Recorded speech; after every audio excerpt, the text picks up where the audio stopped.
రపా రపా రపా వాంబో PCC Mahesh Kumar Goud sir ఇంట్లో కుక్క కూడా బహుబండదురు వాంబో ఎంత పౌరుషం ఉంది. ఇక మరి అతడే ఒక సైన్యమురా, అతడే ఒక సైన్యమురా మహేష్ కుమార్ గౌడన్న, అతడే మన ధైర్యమురా మహేష్ కుమార్ గౌడన్న, తలవంచడు ఎప్పుడురా మన గుండెల చప్పుడురా, నీతి అనే పునాది వేసి నిర్మిస్తాడు సమాజాన్ని, సత్యం అనే విత్తును నాటి పండిస్తాడు సమన్యాయాన్ని. అగో గంతటి సువిశాల సుగుణాల హృదయం గల్లా పిసిసి చీఫ్ మహేష్ కుమార్ గౌడ్. అయితే ఈ రకంగా సోషల్ మీడియాలో కొన్ని కోలాగలు కోలాటం ఆడుతుంటే ఇక కంచె గచ్చి బౌలి భూముల మీద కన్ను పెట్టినారో కాంగ్రెస్ వాళ్ళు, ఆర్థిక నేరానికి పాల్పడి 10,000 కోట్ల స్కాముకు దిగజారిపోతున్నారో ఈ కాంగ్రెస్ వాళ్ళు అని కల్వకుంట తారక రామయ్య ఓ ఈ పదం వాడుకుంటారు. అసలు ఎట్ల సంగతి ఏంది ఏం కథ అనేది అందుకనే మరి పెద్ద మనిషి కాడికి వచ్చిన సారు శనార్థి. ఏంది సారు కలవకుండా తారక రామయ్య గీరాగం ఎత్తుకుంటుండు, ఏదో హెచ్సి భూముల మీద మీరేదో ఆర్థిక నేరం ఆట 10,000 కోట్ల స్కామ్ ఆట, ఇదంతా కథ. ఇక మళ్ళీ ఇది ఒక్కరి కాదు, బీజేపీ ఎంపీని సంకలేసుకొని మీరు తిరుగుతున్నారట సారు. జర్రగా ఎంపీ సంగతి ఏందో గీన సంగతి ఏందో చెప్పారా మీరు? హెచ్సి భూములు కేటీఆర్ 10 ఏళ్ళు మంత్రి చేసిండు. లోన్లు ఎట్లా వస్తాయి, తడాక ఎట్లా పెడతారు ఇవి తెలియదు ఆయనకి. ఇప్పుడు కొత్త వచ్చినట్టు తెలియదు అనుకోవచ్చు. 10,000 ఎకరాల ప్రభుత్వ భూములు అమ్మిండు కదా 10 ఏళ్లలో. 10,000కు పైగా ప్రభుత్వ భూములు మంచి ప్రైమ్ ల్యాండ్స్ అమ్మినటువంటి అనుభవం ఉంది కదా కేటీఆర్కి. మరి ఆయన ఇవాళ ఏదో పాతకాలు అంటారు కదా, సౌ బిల్లి కాకే సౌ చువ్వే కాకే బిల్లి అచుకుగాయికైతే అంటే చెయ్యకూడని పనులన్నీ చేసి యావత్ రాష్ట్ర ఖజానాన్ని గండికొట్టి రాష్ట్రంలో ఉన్నటువంటి లక్షలాది ఎకరాల భూమిని, ప్రభుత్వ భూముల్ని తన అనుయులకి, తన మనుషులకి, తన కంపెనీలకి అప్పనంగా అప్పచెప్పిన మునగాడు ఇవాళ మా గురించి మాట్లాడుతున్నాడు. హెచ్సి భూముల కథ తెలియని వరకు తెలంగాణ ప్రజలు తెలుసుకోవాలా. హెచ్సి భూములు 400 ఎకరాలు ప్రభుత్వ భూమి. అది చంద్రబాబు నాయుడు ఐఎంజీ భరత్ అనే సంస్థకి అప్పచెప్పితే ఆనాడు రాజశేఖర రెడ్డి గారు కాంగ్రెస్ ముఖ్యమంత్రి అవ్వగానే రద్దు చేసిండు దాన్ని. అది కోర్టుకు పోయింది. ఇవాళ తీసుకొచ్చింది ఎవరు? రేవంత్ రెడ్డి గారు హైకోర్టులో సుప్రీంకోర్టులో పోరాడి ఆ భూముల్ని మళ్ళీ వెనక్కి తీసుకొచ్చింది. 10 ఏళ్ళు కేటీఆర్ ఆ భూముల కన్నేసి బిల్లి రావంటే అగ్రిమెంట్ చేసుకొని అది నీకు అప్పనంగా అప్పచెప్తా నాకు 30% ఇవ్వను. ఇప్పుడు ఆ కేటీఆర్ మాట్లాడుతున్న 5,200 కోట్లు పద్దు ఎక్కడిది? అది ఆ పద్దు ఆయనకి ముడుపుల్లాగా లంచం లాగా వచ్చే పద్దు గురించి మాట్లాడుతుండే. అలా ఆయన బాధ అంత ఏంది? కాంగ్రెస్ వాళ్ళు వచ్చి భూమిని గవర్నమెంట్ తీసుకునే ఏమ్మా నేను అధికారంలో మళ్ళీ వచ్చి ఉంటే ఆ భూమి ఆడికి అప్పచెప్తుండే ఐఎంజీ భారత్కి 5,000 కోట్లు రెండు అప్పనంగా తింటుండే. ఆ కడుపు మంట అంతా 5,000 కోట్లు పోయినాయని. హెచ్సి భూముల విషయంలో ప్రభుత్వం చాలా పారదర్శకంగా ఉంది. మధ్యన ఒక ఏజెన్సీ ఉంది, దానికి 169 కోట్లు ఇచ్చిన మాట వాస్తవము. ఇదేం దాపరికం లేదు. ఇది ఓపెన్ టెండర్లో పిలిచింది. దాని రాద్ధాంతం చేస్తాడు. భూములు విలువ లేదంటాడు. అరే నువ్వు ఎక్కడో కోకపేటలో అమ్మితే 100 ఎకరాలు పోతే భూమి, ఇక్కడ నడిబొడ్డున ఏమేమి ఉన్నాయి? అక్కడ అమెరికన్ ఎంబసీ ఉంది, నీకు ఐఎస్బి ఉంది, ఐసిఐసిఐ హెడ్ క్వార్టర్ ఉంది, నీకు మైక్రోసాఫ్ట్ ఉంది. ఇన్ని రకాల సదుపాయాల భూమి 100-150 కోట్లకు పోయే భూమి, అక్కడ కట్టడాలు వస్తే 5 లక్షల ఉద్యోగాలు వస్తాయి. ఎందుకు నీకు కడుపంట? ఇలా ఫైనాన్షియల్ డిస్ట్రిక్ట్ కడితే 10 లక్షల ఉద్యోగాలు వచ్చినాయి. రేపు ఈ స్థలంలో గొప్ప పరిశ్రమలు వస్తే యువతరానికి 5 లక్షల ఉద్యోగాలు వస్తాయి. అందుకు నీకు కడుపంట? పోనీ ఆ 10,000 కోట్లు తీసుకొచ్చినాం, మేము గిరివి పెట్టి తీసుకొచ్చినాం.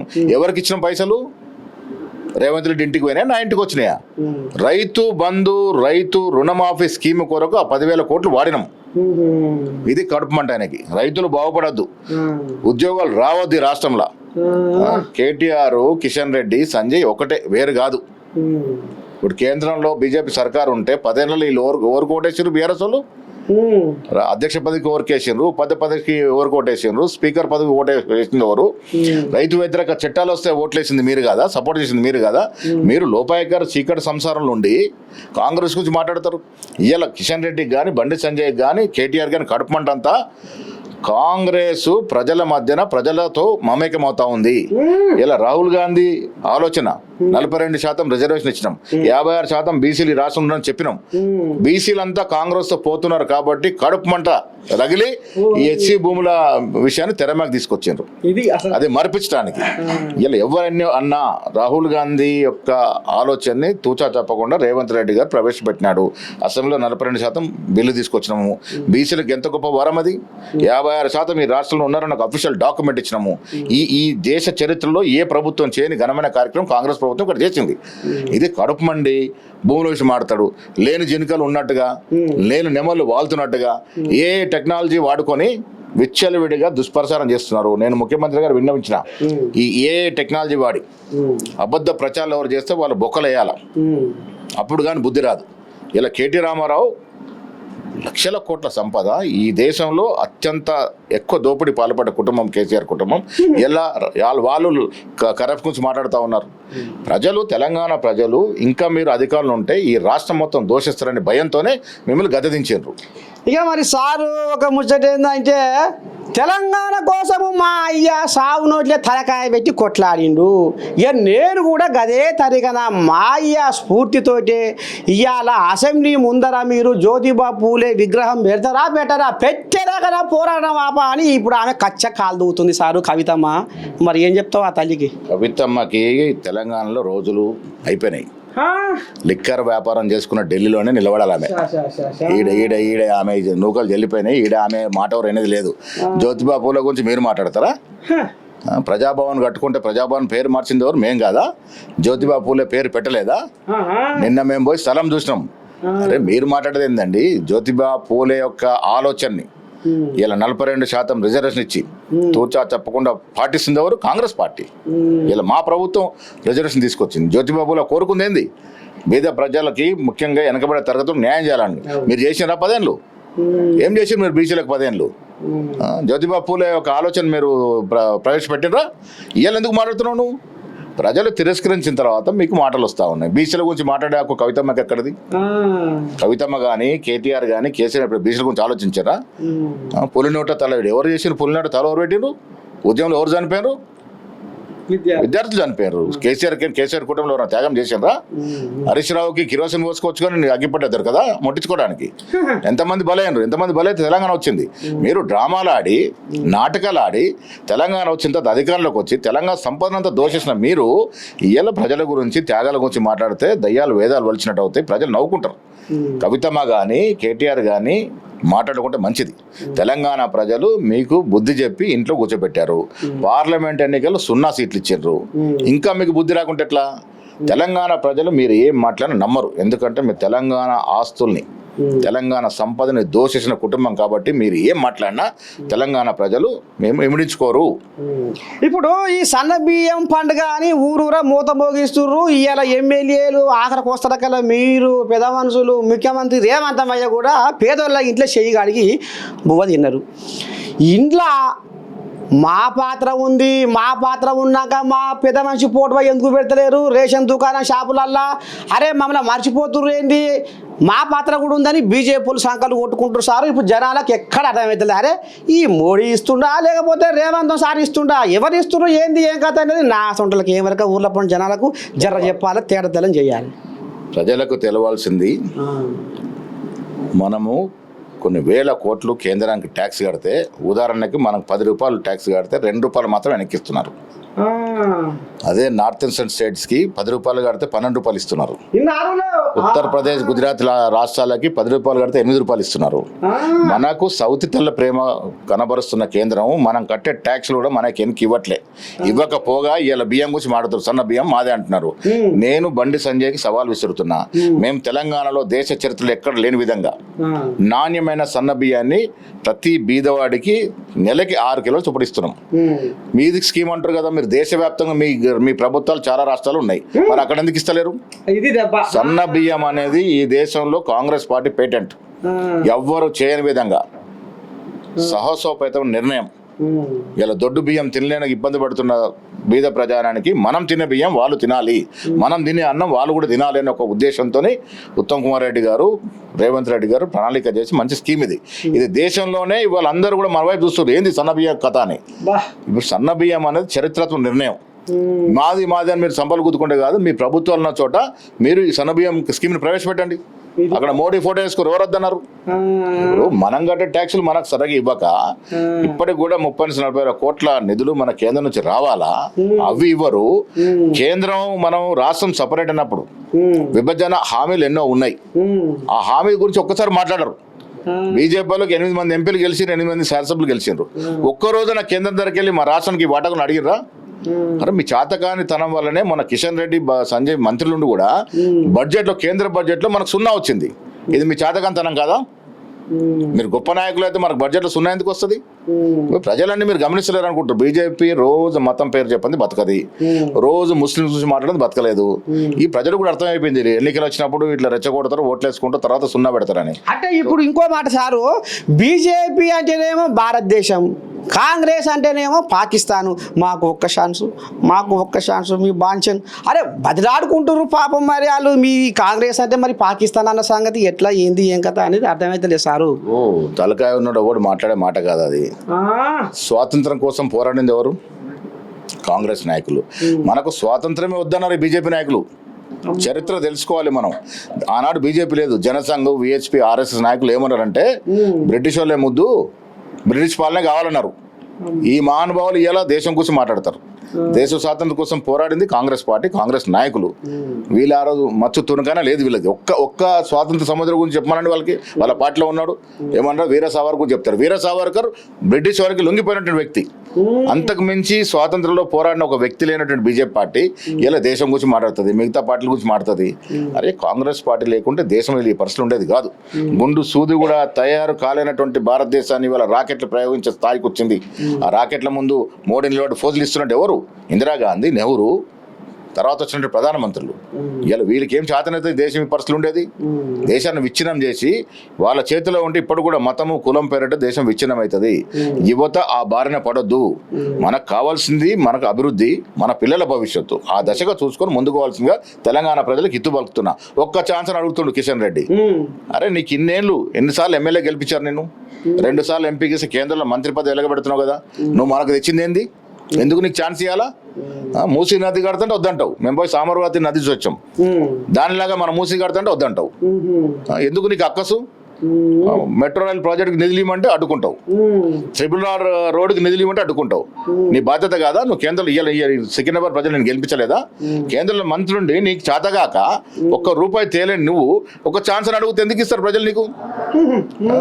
పాలన చేసేవాడికి ఇస్తాడు, ప్రజల కష్టకాలు పాలు పంచుకునేవాడికి ఇస్తారు. ఆ దశగా చేస్తున్నట్టు party Congress party. BJP party రోజు పొద్దున్న లేస్తే మతము, కులము, ముస్లిం, హిందూ తప్ప ఇంక మాటే మాట్లాడది. 2 కోట్ల ఉద్యోగాలు అన్నాడు మోడీ గారు, ఉన్న ఉద్యోగాలు బీకేసిండు.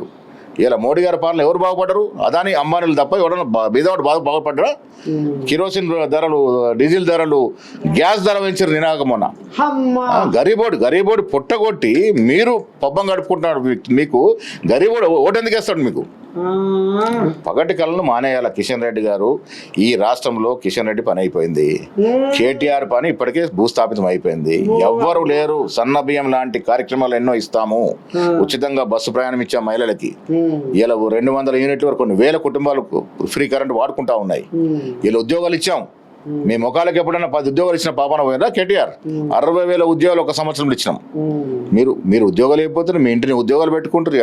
అయ్యా ముఖ్యమంత్రి, కొడుకు మంత్రి, మేనలుడు మంత్రి, చెల్లె ఎంపీ, సడ్డకుని కొడుకు ఎంపీ, ఇలా ఉద్యోగాలని మీరే పంచుకుంటారు. గరీబోడికి ఒక ఉద్యోగం అయిపోతారు. పోనీ ప్రాణాలు అనిపించిన పేద కుటుంబాలు త్యాగదనం లేకుండా మంత్రి పదవులు ఇచ్చారా, ఎమ్మెల్యేస్ అది ఇవ్వబోతారు. మొత్తం మీరు సర్వం మీరు దిగమింగి రాజకీయం చేయడమే కాకుండా, పాలన చేయడమే కాకుండా రాష్ట్ర ఆస్తులు దిగమింగేశారు. రాష్ట్రంలో అప్పుల పాలు చేశారు. ఇలా మీకు తెలంగాణ గురించి కానీ దేశం గురించి మాట్లాడే హక్కు లేదు. ప్రజలు నమ్మరు కాక నమ్మరు. సార్ ఇంకోటి ఆకర్షాలకు ఇప్పుడు బీసీ కులగణన అని చేసిర్రు. మరి ఇక అది చెడ్డో పటో మీరు అసెంబ్లీలో ఒక చట్టం చేసిర్రు, ఆమోదం చెడు అందరూ కొంతమంది కూడా మేము కూడా సై అన్నారు. ఇక మరి తీసుకుపోయారు ఢిల్లీలో పెట్టారు సారు. మరి ఇది ఎట్లా, మరి ఇది ఏమన్నా అవుతుందా, అసలు ఏంది ఏం కథ అనేది కూడా గుసగుస నడుస్తుంది. మాకు చిత్తశుద్ధి ఉంది. రాహుల్ గాంధీ ఓబీసీల విషయంలో ఛాంపియన్. దేశంలో ఎవరు ఎంత జనాభా ఉంటే ఆ నిష్పత్తి ప్రకారం ఫలాలు రావాలని గలమెత్తి తిరుగుతూ ఉన్నాడు. ఆయన ఆలోచనని ఆచరణలో పెట్టింది తెలంగాణ ప్రభుత్వం, రేవంత్ రెడ్డి గారు. ఇవాళ 42% రిజర్వేషన్ ప్రవేశపెట్టి 2 బిల్లులు పాస్ చేసుకోవడం ఆషామాషి కాదు. స్థానిక సంస్థ ఎన్నికలతో పాటు విద్యా ఉపాధిలో కూడా బిల్లు పెట్టాం. స్థానిక సంస్థలు ఎట్లా ఇస్తాం మేము. విద్యా ఉపాధి రావాలన్నప్పుడు కేంద్రం ఒక సుప్రీంకోర్టు రూలింగ్ ఉంది 50% దాటద్దని. వాళ్ళే దాటారు ఈడబ్ల్యూఎస్ రిజర్వేషన్ ఇచ్చి. మేము కేంద్రం ఏమడుగుతున్నాము, మాకు కూడా పర్మిషన్ ఇవ్వండి. తమిళనాడు తరంలో ఇక్కడ కూడా మేము రిజర్వేషన్ 70% వరకు ఇచ్చుకుంటాము. ఆ ఇచ్చే ప్రక్రియ చేయాల్సింది కేంద్ర ప్రభుత్వం. మరి బండి సంజయ్ గారు బీసీ, ఈటెల రాజేందర్ బీసీ, అరవింద్ గారు బీసీ. మరి ఎందుకు మాట్లాడుతున్నారు మీరు? మీకు బీసీల మీద ప్రేమ ఉండి నిజంగా బీసీ బిడ్డలైతే మీరు ఎందుకు కేంద్రం దగ్గరికి వెళ్ళి అడుగుతలేరు? మాకు బేసిజాలు లేవు. ముఖ్యమంత్రి గారు నేను ఒక మెట్టు దిగడానికి సిద్ధంగా ఉన్నాం. మీరు ప్రధానమంత్రి టైం తీసుకోండి, పోదాం అడుగుదాం. మీకు చిత్తశుద్ధి ఉంటే అది లేదు, దానికి వంక పెడతారు. అందులో ముస్లిం ముస్లిం గుజరాత్లో ముస్లిం రిజర్వేషన్ ఇస్తలేడా మోడీ? ఆడలేని ఇబ్బంది ఈడెందుకు వస్తుంది? మరి ఈడబ్ల్యూఎస్ ముస్లిం రిజర్వేషన్ తీసుకుంటలేరా? అక్కడ లేని నొప్పి ఇక్కడ ఎందుకు వస్తుంది? మీకు చేయాలనుకుంటే మాతో కలిసి రండి, లేదు అంటే మీరు లీడ్ చేయండి, మేము మీతో కలిసి వస్తాం. 42% రిజర్వేషన్ రాష్ట్రంలో చట్టబద్ధ ఇచ్చాం. కేంద్రం కూడా తెచ్చుకునే ప్రయత్నం చేద్దాం. మీకు దమ్ము ధైర్యం దాంతోపాటు కొంత బీసీల మీద ప్రేమ ఉంటే కలిసిపోదాం, తెచ్చుకుందాం. తమిళనాడు తరలో పనిచేద్దాం. ఎలక్షన్ల వరకే తమిళనాడులో పార్టీలు, ఎలక్షన్ తర్వాత అన్ని కలిసికట్టుగా రాష్ట్రం కోసం దేశం కోసం బాగుపడతారు, పాటుపడతారు. ఆ రకంగా పోదాం. మాకేం లేవు. ఇప్పుడు రాజకీయాలు చేసిన పని కాదు ఇది, అభివృద్ధి చేసుకోవాల్సిన పని. రాష్ట్రానికి రావాల్సినటువంటి ప్రాజెక్టులు తెచ్చుకోవాల్సిన అవసరం ఉంది. కాబట్టి మీతో కలుస్తారా? మీరు తీసుకెళ్తే మేము వస్తాం, లేదు మాతో రాండి. మీరు ప్రధానమంత్రి దగ్గరికి వెళ్ళి అడుగుదాం. ఎందుకు ఇయ్యాడు? ప్రధానమంత్రి ఓబీసీ అని చెప్పుకుంటారు కదా, ఎందుకు చట్టబద్ధ తీయడు అడుగుదాం. ఆ పని చేత కాదు. రోజు పొద్దున్న లేస్తే చౌకబారు విమర్శలు. బండి సంజయ్ గారు కేంద్ర మంత్రులు ఉండే మంత్రి స్థాయి మర్చిపోయి మాట్లాడతారు. ఏం మాట్లాడుతుందో తెలియదు. క్రికెట్ ఎలక్షన్ క్రికెట్ అంటాడు, పాకిస్తాన్ ఇండియా అంటాడు. ఎటు మాట్లాడుతుంటే అర్థమవుతలేదు. ప్రజల్ని కన్ఫ్యూజ్ చేసి ఓటు దండుకునే మార్గమే ప్రయత్నం చేస్తున్నారు. ఇంకా నమ్మరు, ప్రజలకు కూడా అర్థమైపోయింది. 100% అర్థమైపోయింది. తెలంగాణ రాష్ట్రంలో ఇంకో 15 ఏళ్ల పాటు కాంగ్రెస్ పార్టీ అధికారం ఉంటుంది. ఇక మరి పట్నం హైదరాబాద్లో మరి ఈ లోకల్ బాడీ ఎలక్షన్ల కథ ఎట్లా చేస్తారు సారు? మరి ఇప్పుడు బలం ఉన్నోళ్ళ కథ ఏంది, బలం లేని వాళ్ళ కథ ఏంది? మరి మీరేమో అటు ఇటు ఉన్నారు. మరి వాళ్ళు ఎవరి బలం ఉన్నది వాళ్ళకు, అసలు ఏంది ఏం నడుస్తుంది ఈ బీజేపీ వాళ్ళకు? ఇప్పుడు కార్పొరేషన్లో మాకు బలం లేదు, దాపరికి ఏమేముంది, మాకు బలం లేదు, మేము పోటీ చేయట్లే.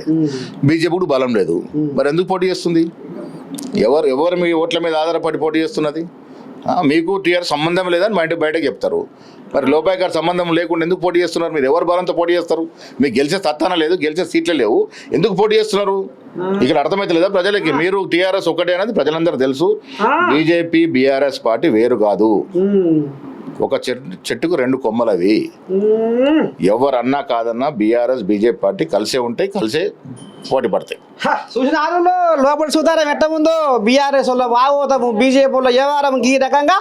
ఇక మరి పూజ కూర్చున్నట్టుగా తోచుకోకుండా పీసీసీ పెప్ప మరి మహేష్ కుమార్ గౌడ్ అన్న ఈ రకంగా ఆంబాయం వెళ్ళవచ్చుకుంటున్నా. ఇక చూద్దాం మరి రేపు కథ ఎక్కడ పోతుందో ఏం జరుగుతుందో. ఇక మరి కెమెరామెన్ చారీతో మీ నర్సయ్య తాత, పీసీసీ పెప్ప మహేష్ కుమార్ గౌడ్ అన్న ఇల్లు.